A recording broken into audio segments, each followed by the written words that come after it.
During breakfast, my daughter smiled and said, "I have a surprise for you." She handed me an envelope, and inside was her husband's debt of $400,000. "It must be paid by Monday." "Oh," he added coldly. When I refused, my daughter threw hot coffee at me, and her husband yelled, "Get out!" An hour later, the police arrived. But that was only the beginning of the revenge that would destroy their lives forever. Before we continue, please subscribe to the channel and write in the comments what time it is where you are now. The morning light filtered through my kitchen windows, casting familiar shadows across the linoleum floor. Steam rose from my coffee cup as I turned another page of the Tribune, scanning the sports section with practiced disinterest. October in Chicago always brought this crisp clarity to everything. The air, the light, even my thoughts seemed sharper somehow. "Daddy, I have a surprise for you." Emily's voice carried that particular brightness she used when she wanted something. I glanced up from my newspaper to see her standing in the hallway doorway, clutching a manila envelope against her chest like a shield. Her smile stretched wide, but something flickered behind her eyes, a nervousness that didn't match her cheerful tone. Mark appeared behind her, arms crossed, leaning against the kitchen counter with the casual confidence of someone who belonged here. Which he didn't. This was my house, my kitchen, my morning routine they were interrupting. "What kind of surprise?" I folded the paper carefully, setting it beside my plate of half-eaten toast. The coffee had gone lukewarm while I read, but I took another sip anyway, buying myself time to study their faces. Emily's laugh sounded forced. "Just open it. You'll see." She thrust the envelope toward me with trembling fingers. The return address caught my eye first. Some law firm downtown I'd never heard of. Then I noticed the weight of it, thick with documents that rustled as I turned it over in my hands. "Go ahead, Jesse." Mark's voice cut through the morning quiet like a blade. "We've been waiting to share this with you." The envelope tore easily along the seam. Papers spilled across my breakfast table, official letterhead, numbers in neat columns, signatures I didn't recognize. My eyes moved from page to page, trying to make sense of what I was seeing. Credit card statements, loan documents, casino receipts, all bearing my name, all showing balances that made my chest tighten. "What the hell is this?" The words came out sharper than I intended, but the coffee cup was shaking in my hand now, and I set it down before I could spill it. "Those are your debts, Daddy." Emily's voice had lost its artificial sweetness. "We found them in your papers when we were helping you organize last month, remember?" I didn't remember. I remembered them coming over, claiming they wanted to help me get organized, going through my desk drawers and filing cabinets while I made them lunch. But I sure as hell didn't remember signing up for $400,000 in gambling debts. I've never been to a casino in my life. I spread the papers wider, scanning dates and locations. Las Vegas, Atlantic City, riverboat casinos downstate I'd never heard of, let alone visited. Mark stepped closer to the table, his presence suddenly intimidating in my own kitchen. "Memory isn't what it used to be, is it? Those signatures look pretty authentic to me." The handwriting did look like mine, too much like mine. I picked up one of the credit card statements, holding it closer to catch the light. The signature at the bottom was perfect, every loop and curve exactly as I would have written it. "These need to be paid by Monday." Mark's tone had gone flat, businesslike. "Otherwise we'll all lose everything. The house, the cars, everything." Monday. Today was Monday. Emily moved to stand beside her husband, their united front clear now. "We can't let that happen, Daddy. We've got nowhere else to go." I looked up at my daughter, 35 years old, standing in my kitchen with tears beginning to gather in her eyes, holding documents that would destroy everything I'd worked for.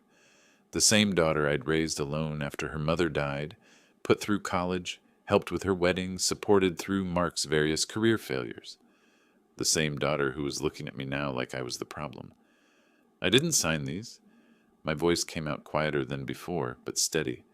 "Someone forged my name." "Who would do that?" Emily's tears started falling on cue. "Who else has access to your personal information?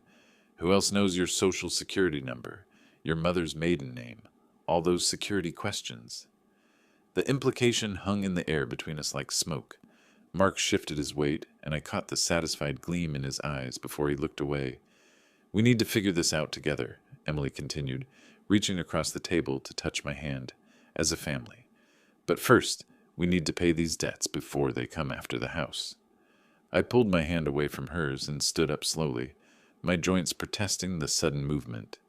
The papers scattered as I pushed back from the table, creating a mess of false promises and forged signatures across the surface where I'd eaten breakfast every morning for 30 years. "This isn't over," I said, looking from Emily to Mark and back again, not by a long shot. Emily's tears came faster now, streaming down her cheeks in perfectly timed rivulets. "Daddy, please. We're family. How can you even question this?" She moved around the table toward me, her hands outstretched like she was approaching a wounded animal. "Think about everything we've been through together. Mom's funeral, my wedding, all those times you said family comes first." "Family doesn't forge signatures." I remained standing, keeping the table between us. "Family doesn't create fake debts." Mark pushed off from the counter, stepping closer until he was blocking the kitchen doorway. "Now hold on there, Jesse. Those documents are legal and binding. Your signature, your social security number, your responsibility." "My responsibility?" The laugh that escaped me held no humor. "I've never gambled a day in my life. Ask anyone who knows me. People change." Emily wiped her nose with the back of her hand, a gesture that reminded me painfully of when she was 7 and had scraped her knee. "Maybe you forgot. Maybe the stress of living alone, managing everything by yourself. I'm not senile." The words came out harder than I intended, but something about her tone, that carefully modulated sympathy, made my skin crawl. Mark took another step forward. "Look around, old man. You think you can handle this place forever? The yard work, the maintenance, keeping track of bills and paperwork?" "I keep track just fine." "Do you?" Emily's voice took on a sharper edge. "Because we found these documents mixed in with your insurance papers, your tax returns. If you were really on top of things, wouldn't you have noticed $400,000 in debt?" She had a point, and she knew it. The papers had been in my desk drawer, filed neatly between my homeowner's policy and last year's 1040. Someone had put them there deliberately, mixed them in so perfectly that even I might have overlooked them during a casual search. "We're trying to help you," Mark said, his voice taking on that reasonable tone people use when they're explaining something to a child. "Emily and I talked about this for weeks before bringing it to you. We could have just let the collectors come, let them take the house, but we wanted to give you a chance to make this right." "Make what right? I didn't do anything wrong." "Then why are your signatures on every document?" Emily pulled one of the credit card statements from the pile, holding it up like evidence in a courtroom. "Look at this handwriting, Daddy. Look at it carefully." I looked. The signature was mine, not just similar, but perfect in every detail.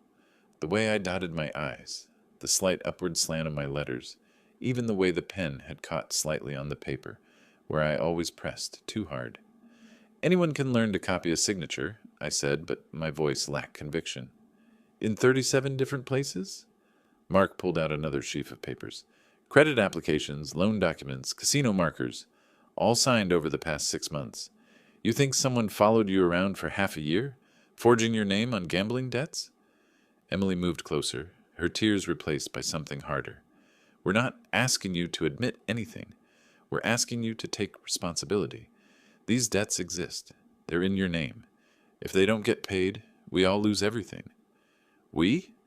I looked around my kitchen, my coffee pot, my dishes in the sink, my calendar on the refrigerator with my handwriting, marking doctor's appointments and grocery lists. This is my house. "Technically, yes." Mark's smile didn't reach his eyes. "But Emily's been helping with the expenses for months. The property taxes last spring, remember? The new roof in August. She's got receipts for all of it." I did remember. Emily had insisted on helping when I mentioned the tax bill, said it was the least she could do after everything I'd given her over the years. The roof repair had been her idea too, claiming she was worried about me living under leaky shingles. "Besides," Emily added, her voice dropping to barely above a whisper, "where are we supposed to go if they take the house? Mark's been out of work for 3 months. We've been staying here because we literally have nowhere else." That was news to me. They'd been visiting more often lately, sure, but I thought it was just Emily wanting to spend time with her old man. I hadn't realized they'd been staying here out of necessity rather than choice. If you don't pay these debts, Mark continued, the creditors will go after any assets they can find. The house, the cars, even Emily's jewelry. Everything will be gone, and then what? We'll all be living in some shelter downtown while lawyers divide up what's left. Emily sank into one of the kitchen chairs, burying her face in her hands. I can't believe this is happening. I thought we could handle it as a family, work something out together. But if you're going to deny responsibility for your own actions, they're not my actions.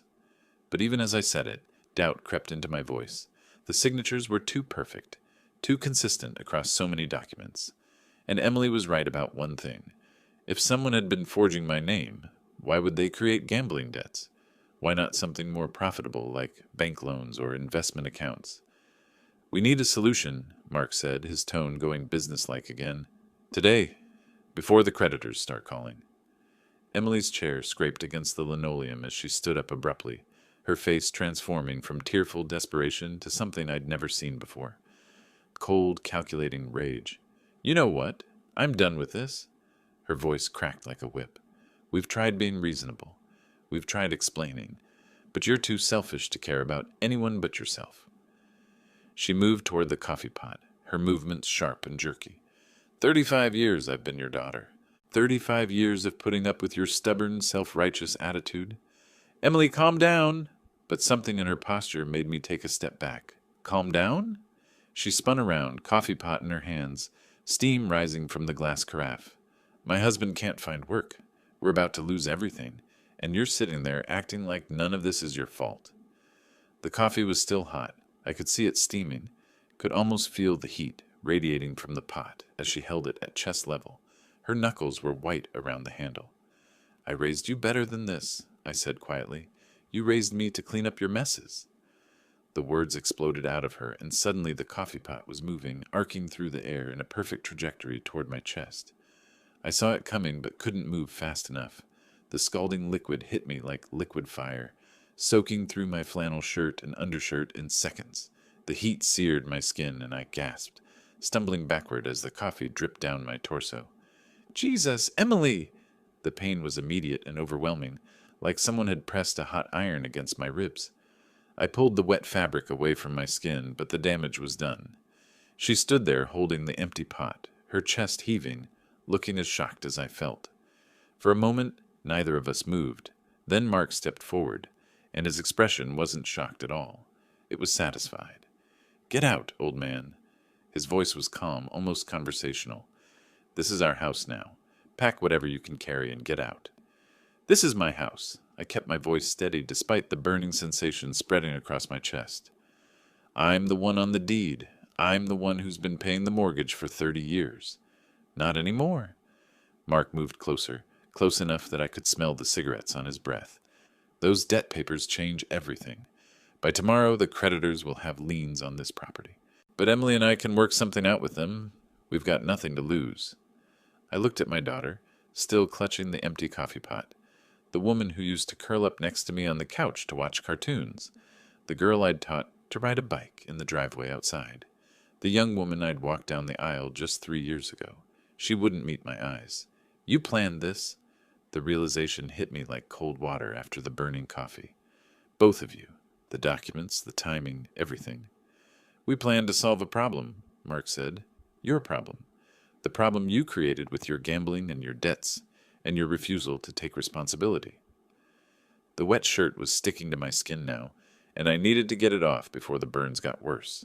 But more than that, I needed to get away from these people who looked like my family, but acted like strangers. I need to change clothes. I started toward the hallway, but Mark shifted to block my path. 5 minutes, he said. Pack light. We'll send your stuff later if we feel like it. I looked him in the eye, this man I'd welcomed into my home, fed at my table, tried to help find work when he kept losing jobs. Move! Something in my tone must have convinced him I wasn't going to back down because he stepped aside, but I could feel him watching as I walked toward my bedroom, could feel Emily's eyes following me too.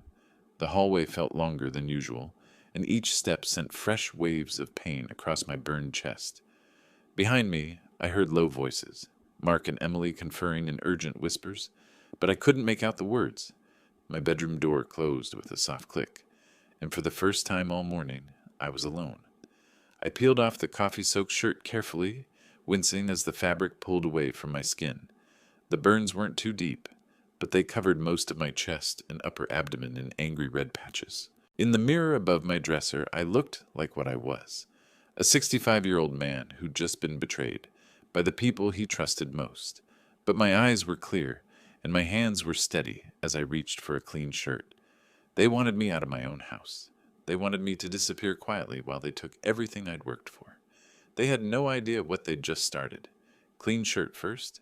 The white cotton felt cool against my burned skin as I buttoned it carefully, avoiding the tender spots where Emily's coffee had done its work. My hands moved with practiced efficiency, despite the tremor of anger running through them. 30 years of getting dressed for work every morning had ingrained the routine deep in my muscle memory.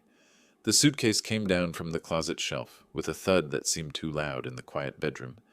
I could still hear their voices from the kitchen, lower now but urgent, planning their next move probably, dividing up my belongings like I was already dead.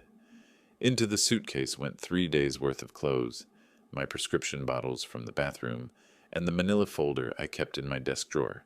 The important papers they hadn't found yet.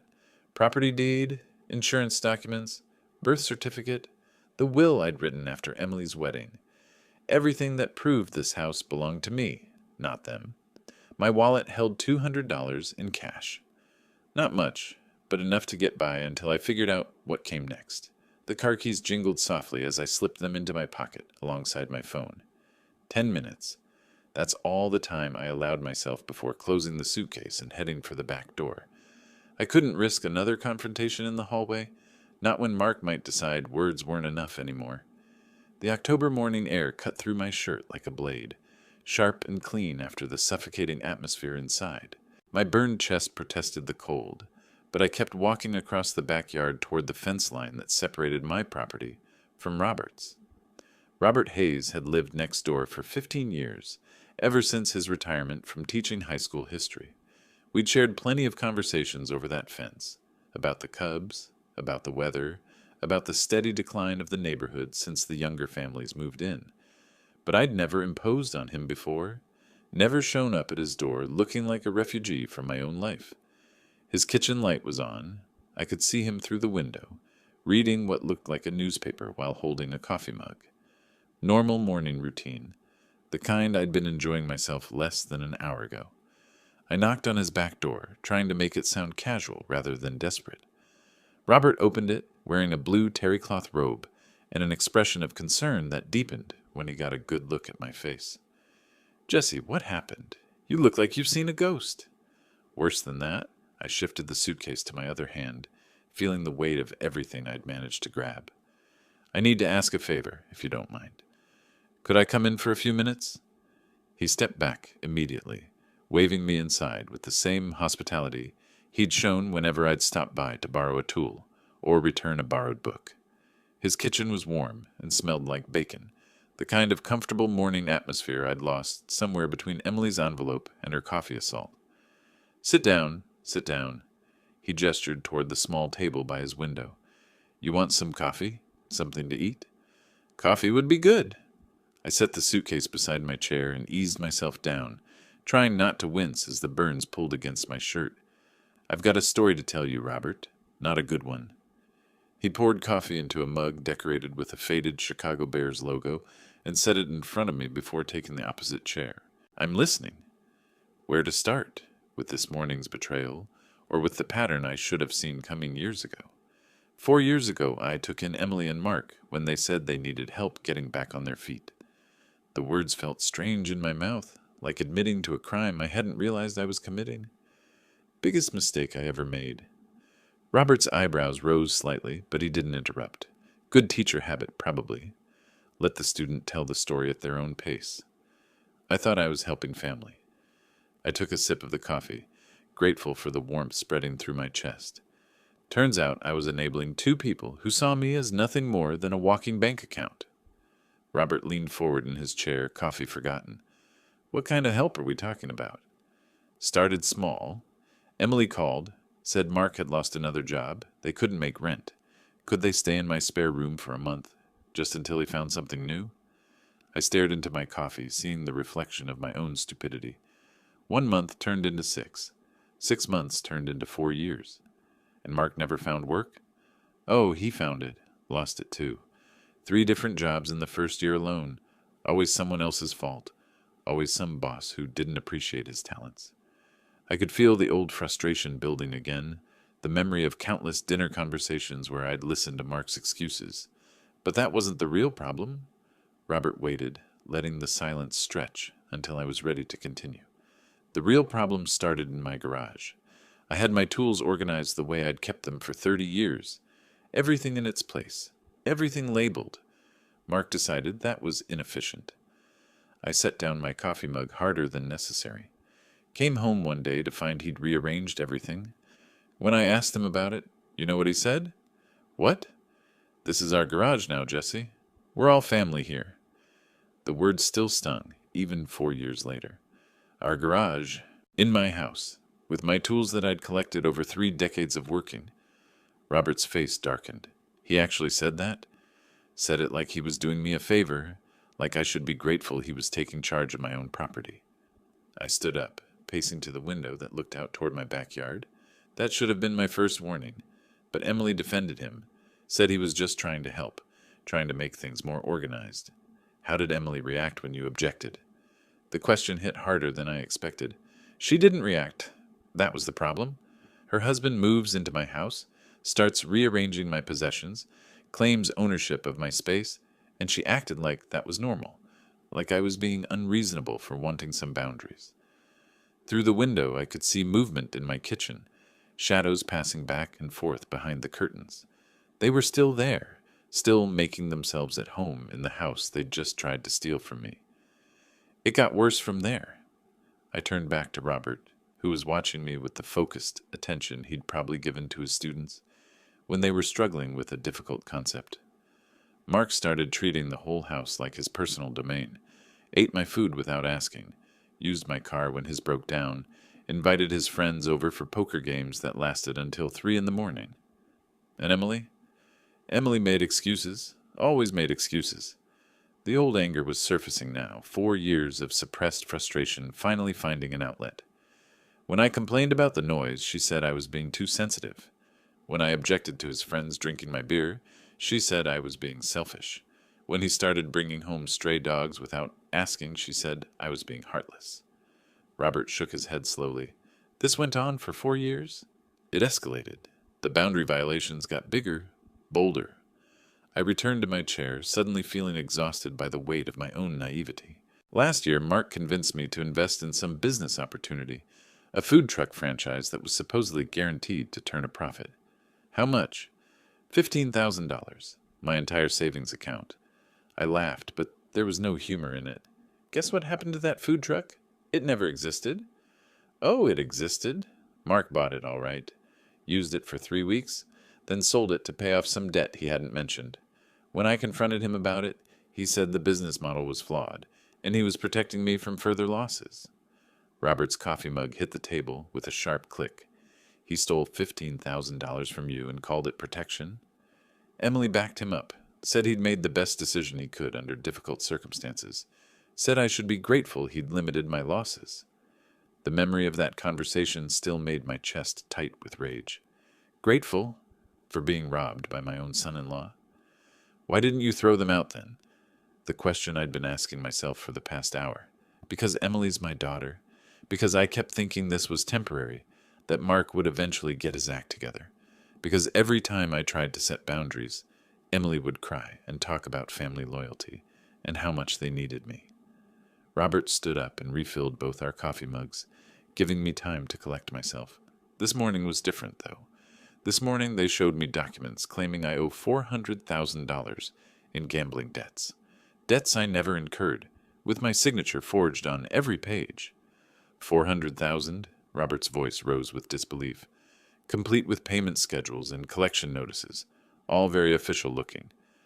I pulled out my phone and scrolled through the photos I'd taken of the documents before leaving. Look at this signature. Tell me that doesn't look exactly like my handwriting. Robert studied the screen, his expression growing grimmer with each swipe. This is fraud. Criminal fraud. That's what I told them. You know what Emily did when I refused to pay? He looked up from my phone, waiting. She threw a pot of hot coffee at me. Robert's face went pale as he looked at the reddened skin visible above my shirt collar. She actually burned you? Emily's not the same person anymore. Or maybe she never was the person I thought she was. I unbuttoned the top of my shirt to show him the extent of the damage. But that's not even the worst part. You want to know where those debts really came from? He nodded grimly. Mark's got a gambling problem that makes my alleged addiction look like pocket change. Online poker, sports betting, casino trips to Indiana and Iowa. I scrolled through more photos on my phone, screenshots I'd managed to take of betting sites that had been left open on my computer. He's been using my internet, my credit cards, even my social security number to create accounts. How do you know all this? Because he got sloppy. Started leaving browser windows open, forgot to log out of accounts. I found betting histories going back 2 years, thousands of dollars in losses every month. I showed Robert the screen captures. Look at these transaction amounts. 500 here, 800 there, building up to $3,000 and $4,000 bets on football games. Robert studied the images, shaking his head in disbelief. This is massive fraud. Gets worse. When the gambling sites cut him off for exceeding credit limits, he moved to loan sharks, found text messages on his phone about money owed to people with names like Fat Tony and Iceman Mike. I swiped to another screenshot. These aren't bank representatives, Robert. These are dangerous people. How much does he actually owe? Near as I can figure, about $300,000 in legitimate gambling debts, another $100,000 in interest and penalties. I put my phone away, the numbers still making my head spin. But here's the kicker. He's been arrested. Arrested? Last year for writing fraudulent checks. Got out on bail, trials scheduled for next month. I leaned back in my chair, finally able to say out loud what I'd been piecing together all morning. Emily knew. She knew about the gambling, the arrest, the fake documents. This whole thing was planned to make me responsible for his debts before the trial starts. Robert's hands clenched into fists on the table. That's why they needed you out of the house today. Once you're gone, they can claim residency and force the creditors to negotiate with them instead of coming after you directly. Exactly. And Emily's name isn't on any of the debt papers, so legally she's clean. Mark takes the fall for the gambling, goes to prison, and she inherits a house she never worked for. I could see the whole scheme clearly now, laid out like a blueprint for betrayal. They've been playing this game for 4 years, setting me up piece by piece. The boundary violations, the financial manipulation, the isolation from other family members. Robert was putting it together too, his teacher's mind connecting the dots. They've been grooming you to be the perfect victim. And I let them do it, made excuses for their behavior, rationalized their demands, convinced myself it was normal family conflict. I stared out the window toward my house, where the shadows were still moving behind the curtains. I enabled my own destruction. Robert stood up abruptly, his chair scraping against the linoleum. This has gone far enough. We need to call the police. Police? The suggestion caught me off guard, even though it should have been obvious. I don't know if I'm ready for that. Ready? Robert's voice carried the sharp edge of a man who'd spent 30 years dealing with teenage nonsense and knew manipulation when he saw it. Jesse, they've committed identity theft, fraud, assault, and attempted extortion. Your daughter threw scalding coffee at you this morning. What exactly are you waiting to be ready for? I looked down at my hands, seeing the slight tremor that had been there since Emily's explosion. Part of me still wanted to believe this was all some terrible misunderstanding, that my daughter couldn't really be capable of such calculated cruelty. She's still my daughter. No. Robert's voice was firm but not unkind.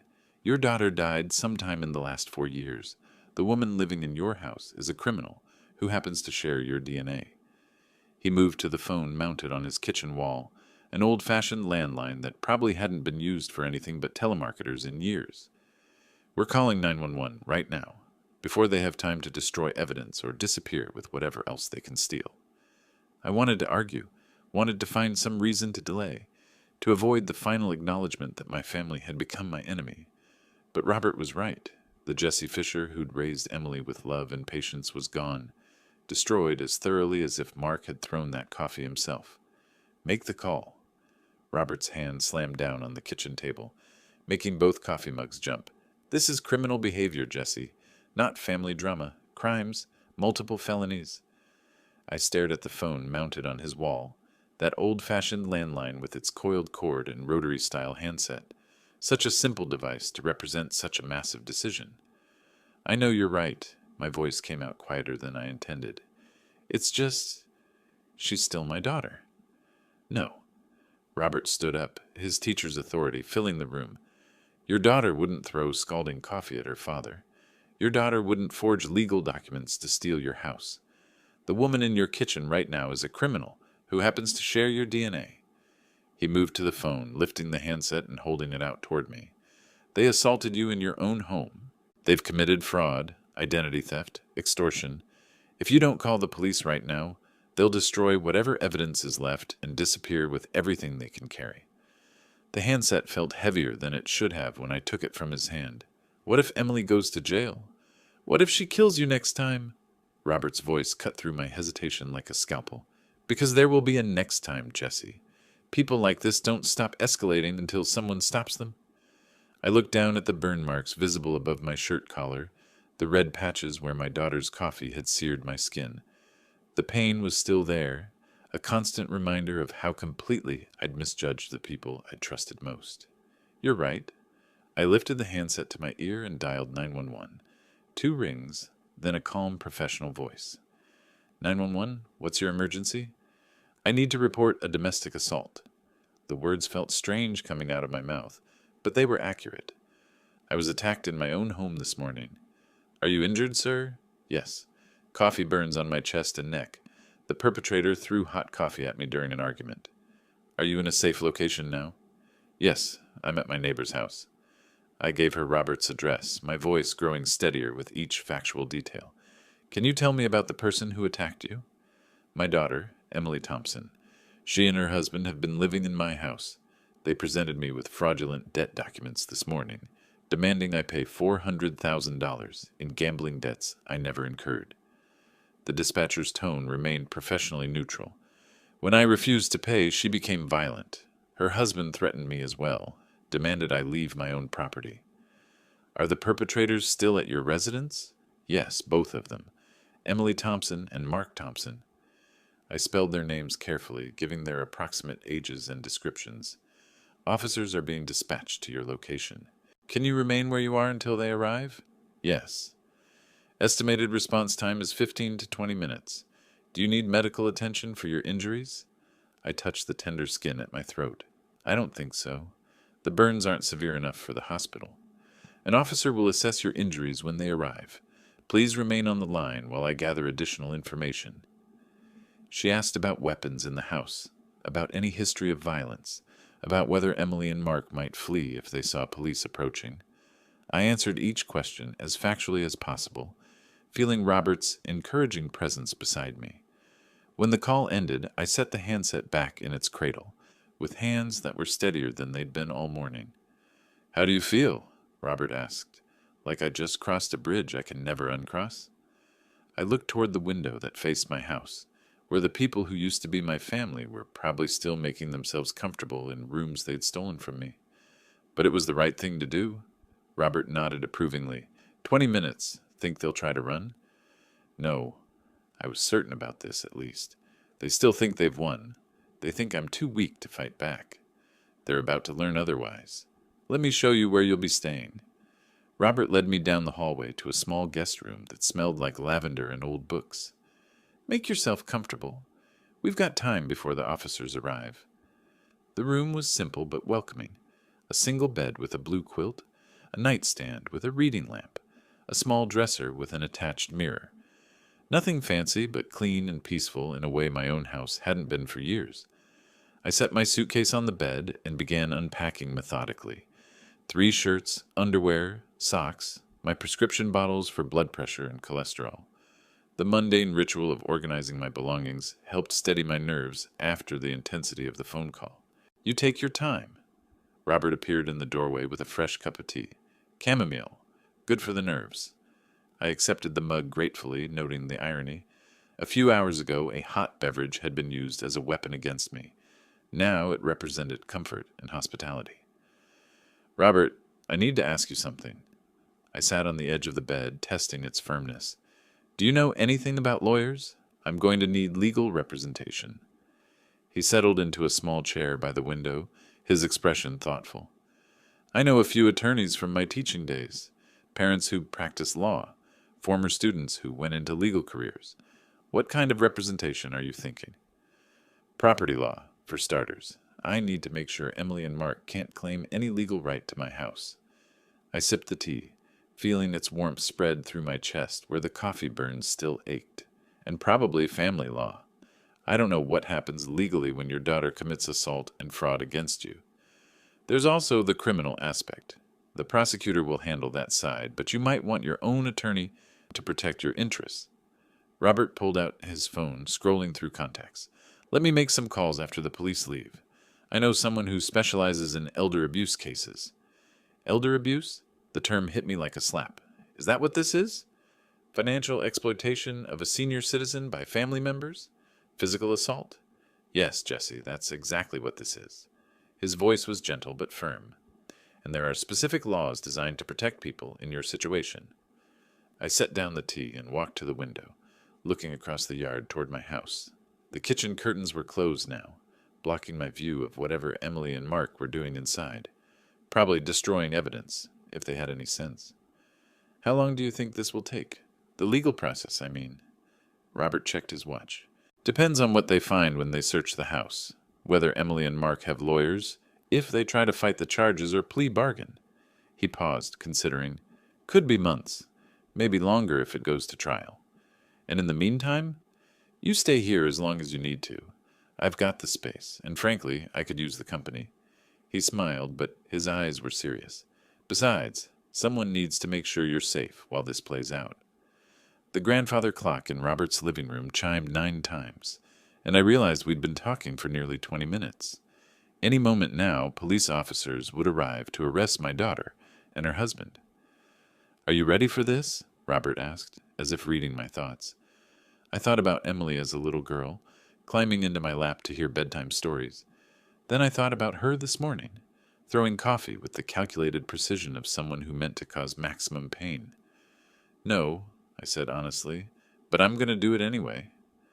Through the window, I caught sight of a black and white patrol car turning onto our street, moving slowly as the officer checked house numbers.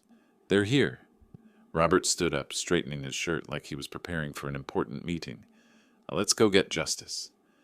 The patrol car pulled into Robert's driveway with practiced quiet, followed by a second squad car that positioned itself strategically at the curb. 2 officers emerged, a tall woman with gray-streaked hair and a younger man who moved with the controlled alertness of someone trained for trouble. I met them at Robert's front door, my hands steady now that the moment had finally arrived. Mr. Fisher? The female officer extended her hand. I'm Officer Martinez. This is Officer Chen. We're responding to your domestic assault call. Thank you for coming. I shook their hands, noting how Martinez's eyes immediately went to the visible burn marks on my neck. Can we see your injuries, sir? I unbuttoned my shirt enough to show the coffee burns across my chest. Officer Chen took photos while Martinez asked questions about the incident timeline, the relationship between the parties involved, and whether I felt safe returning to my property. I'll need you to walk us through what happened this morning, Martinez said, pulling out a notebook. Start from the beginning. I gave them the facts chronologically. Emily's arrival with the fraudulent documents, the escalating argument, Mark's threats, and finally Emily's assault with the coffee pot. I kept my voice steady and factual, letting the events speak for themselves. Do you have the documents they showed you? Officer Chen asked. They're still in my house. I was forced to leave them behind when I fled here. Martinez and Chen exchanged a look that suggested they'd handled similar cases before. We'll need to interview the other parties and secure any evidence, Martinez explained. Would you be willing to accompany us to your residence to point out the documents and provide access? Of course. The walk across the yard felt longer than usual, with Robert beside me and 2 police officers flanking us like an honor guard. My house looked different somehow, smaller, less welcoming, as if Emily and Mark's presence had infected the very structure. Officer Chen knocked on the front door with authority. "Police! Open up!" I heard scrambling inside, hushed voices, then Emily's voice calling out, "Just a minute!" When the door opened, Emily's face went pale at the sight of the officers.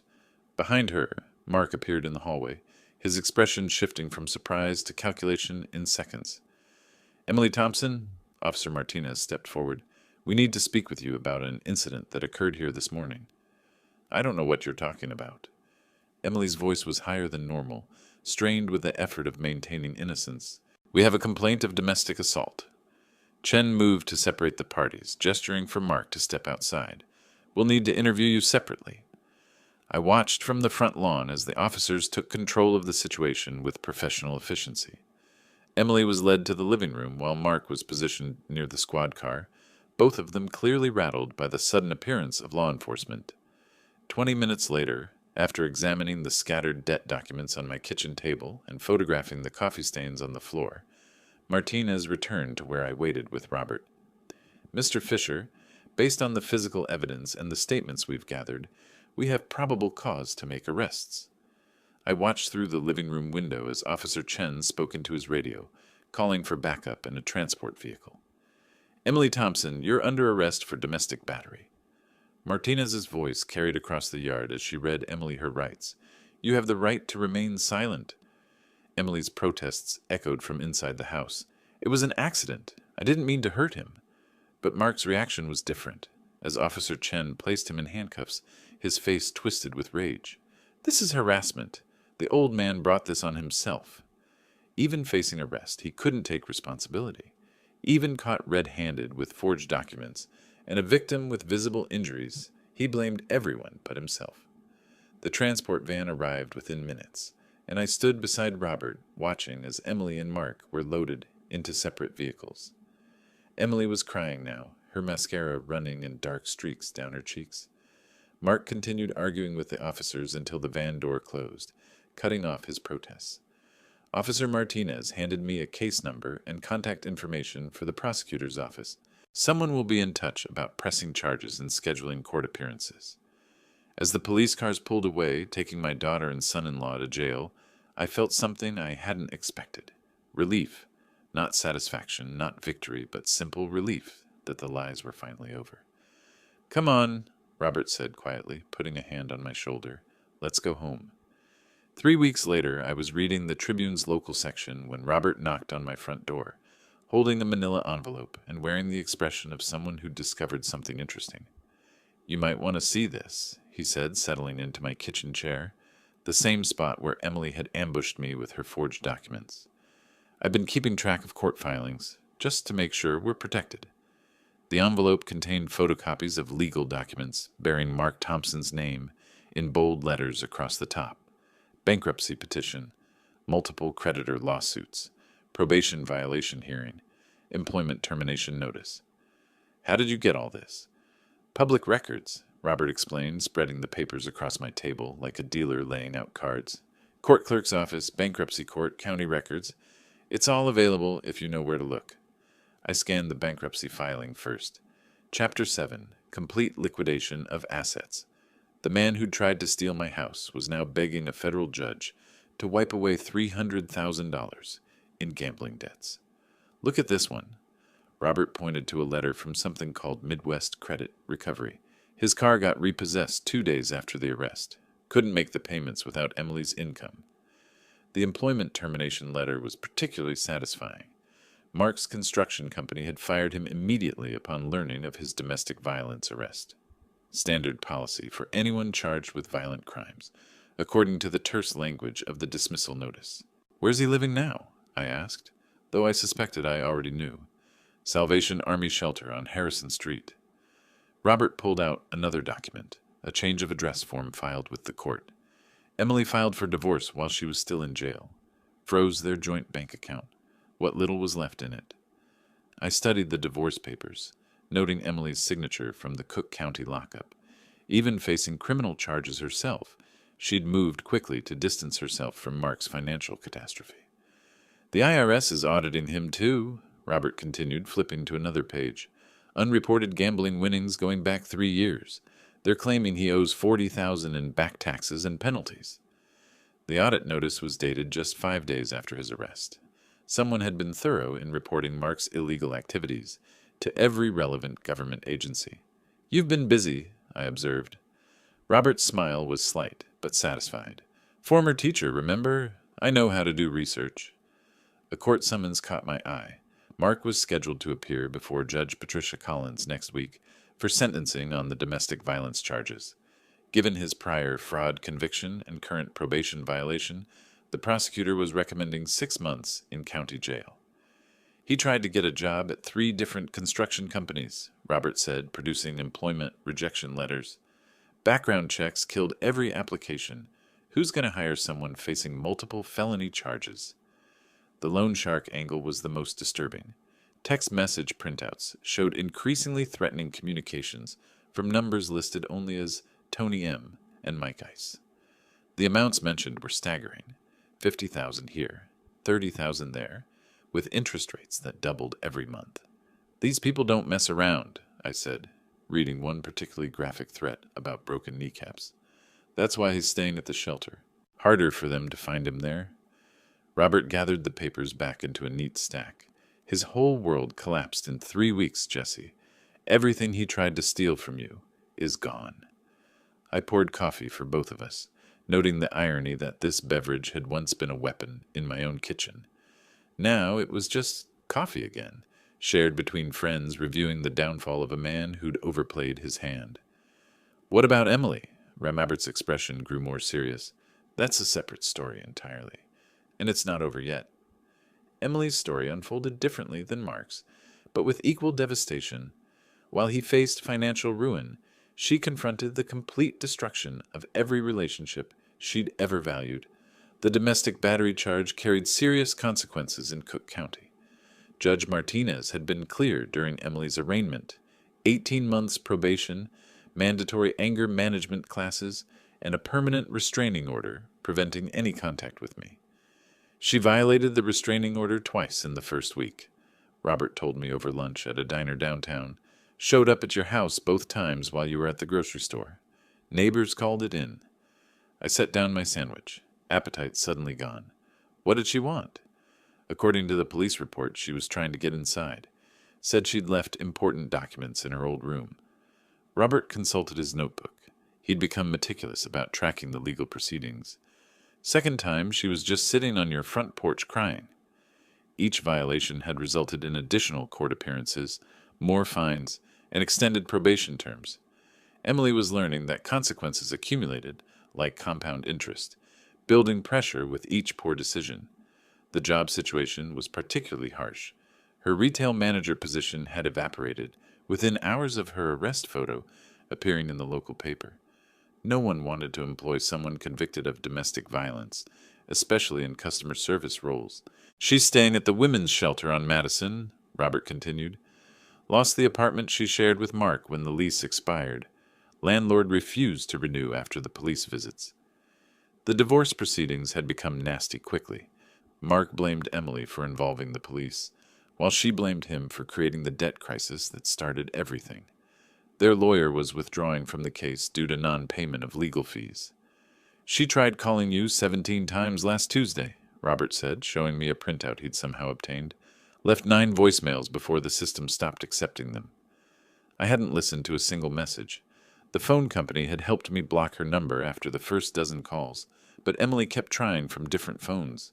The shelter's landline borrowed cell phones, even payphones downtown. "She sent you this." Robert pulled an envelope from his jacket pocket. "Came to my address yesterday. Figured she knew you wouldn't open anything from her directly." The letter was 3 pages long, handwritten in Emily's careful script. I read the first paragraph before folding it back up. "She wants another chance," I said simply. "What are you going to do?" I looked out the diner window at the pedestrians passing by, ordinary people going about their daily lives without the drama of family betrayal weighing them down. "Nothing. She made her choice 4 years ago when she chose Mark over basic decency." "The anger management counselor says she's making progress," Robert offered. "Court reports show perfect attendance, active participation." Good for her. I signaled the waitress for our check. Maybe she'll learn something useful for her next family. Robert studied my face carefully. You're really done with her. She threw scalding coffee at me to defend a man who was stealing my life savings. I counted out bills for lunch, my movements deliberate and final. Some bridges can't be rebuilt once they're burned. The drive home was quiet, both of us processing the weight of permanent family separation. As we pulled into my driveway, I noticed a small bouquet of flowers tucked against my front door. Daisies and baby's breath, the kind Emily used to pick from my garden as a child. She was here again, Robert observed. I collected the flowers and dropped them directly into the garbage can beside my porch. Let me know if she contacts you again. I'll have my lawyer send another cease and desist letter. Inside my house, the afternoon light streamed through clean windows onto furniture I'd rearranged to suit my preferences rather than accommodate unwanted guests. For the first time in 4 years, my home felt truly mine again. The phone rang as I was making tea. Unknown number, probably Emily calling from another borrowed phone. I let it ring. 1 month after the morning that changed everything, I sat in my kitchen with coffee and the newspaper, finally able to enjoy both without fear of interruption.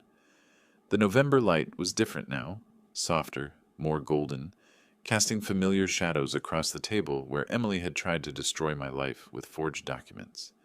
The locksmith had done excellent work. New deadbolts, reinforced door frames, a security system that chimed whenever someone approached the house. These weren't paranoid precautions.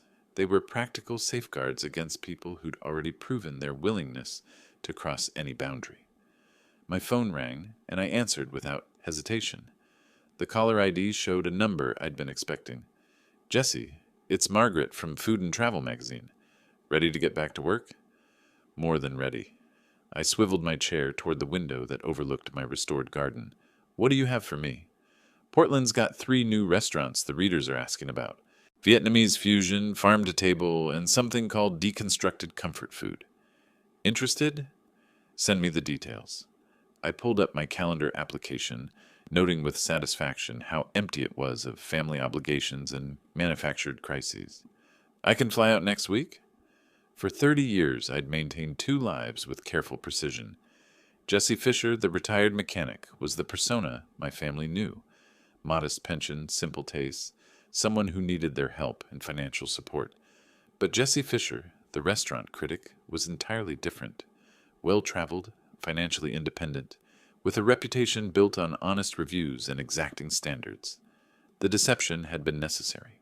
Emily's mother had always resented my frequent travel, suspicious that reviewing restaurants was somehow less legitimate than fixing engines.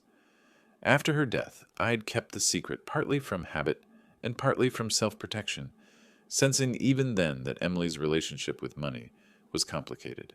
How long has it been since your last review? Margaret asked. 4 months.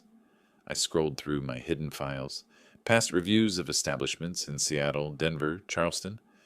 I took some personal time to deal with family issues. Well, those issues seemed to have resolved themselves. She had no idea how completely accurate that statement was. After we hung up, I walked through my house, noting the changes that had accumulated over the past month. The garage was organized again, my tools in their proper places after being scattered by Mark's territorial claims. The spare bedroom had been stripped of all traces of unwanted occupants. Fresh paint, new bedding, my computer desk returned to its position by the window.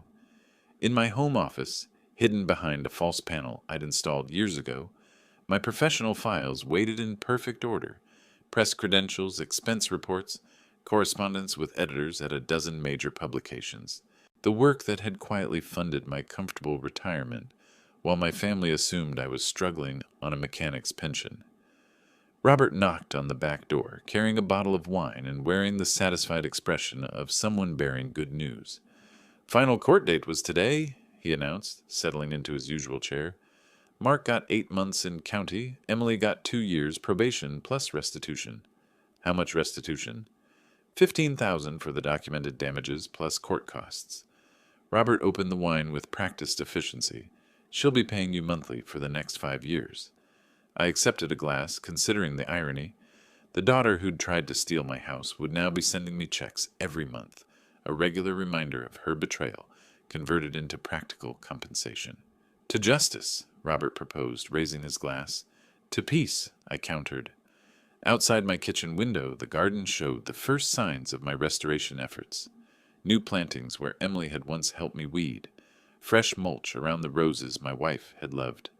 The physical space was healing along with everything else. My phone buzzed with a text from Margaret. Flight details attached. Portland awaits your expert opinion. For the first time in months, I smiled without reservation.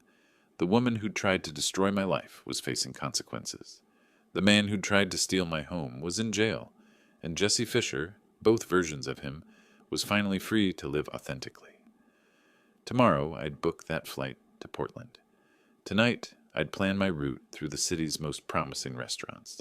My appetite for good food and honest work fully restored. The house settled around me with the comfortable sounds of home, the refrigerator humming, the heat clicking on, the grandfather clock marking time that belonged entirely to me. Perfect. If you like this story, please like this video, subscribe to the channel, and share your impressions of this story in the comments. To listen to the next story, click on the box on the left. Thank you for watching.